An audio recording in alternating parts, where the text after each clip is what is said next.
Hello and welcome to Asia Today. I'm Lucy Hockings. In this programme, the leader of the Tamil Tigers warns the Sri Lankan government he'll establish self-government if a peace deal is not reached soon. Using music to spread a message of peace, Nepalese musicians tour the war-torn country to encourage the ceasefire. Using music to spread a message of peace. That's the aim of 7 Nepalese musicians and musical groups who've just completed a mammoth tour of the country, staging 8 concerts.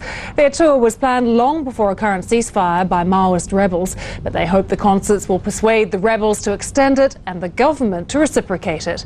They also want to give a message of hope to the country's population traumatised by nearly a decade of conflict. Our correspondent Charles Haviland travelled to the eastern hill town of Sharakot for one of the final concerts. A unique musical journey into the hills on a peace mission. It's already been 2 gruelling weeks on the road for Amrit Gurung and his band Nepathya, and for the other musicians in the convoy's other buses. The journey goes deep into Maoist-held territory under red-bannered rebel slogans, and through pockets of government control in this violent land.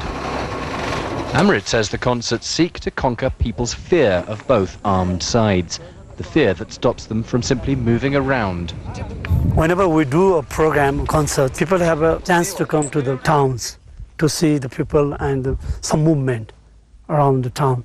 So I think our concert gives some positive message to the people, those who are scared.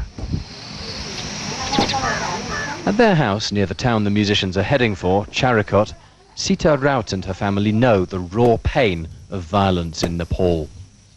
Sita's husband, a postman, was shot dead by the army. The military said they'd mistaken him for a Maoist and later apologised. She finds some comfort in the musicians' visit. I'm suffering. Every time my parents-in-law remember their son, there is sorrow and pain. There are tears in every eye in this home. I want to go to the concert. I hope its message will be that there will be peace talks soon, to end everyone's suffering. The same afternoon, Charakot bursts with enthusiasm for the musical spectacular. Being part of this town's biggest ever crowd is intoxicating for both old and young.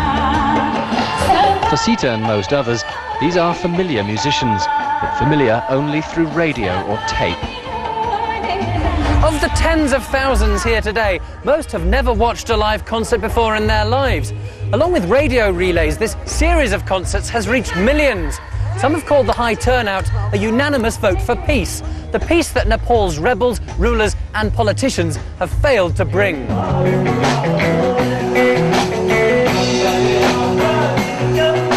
This town can forget the violence it's been through, for now at least, and it hopes more permanently. A hope that's shared along the route of this concert tour and well beyond it. Charles Haviland, BBC News, Charakot, Nepal. That's all from this edition of Asia Today. Thanks for joining us.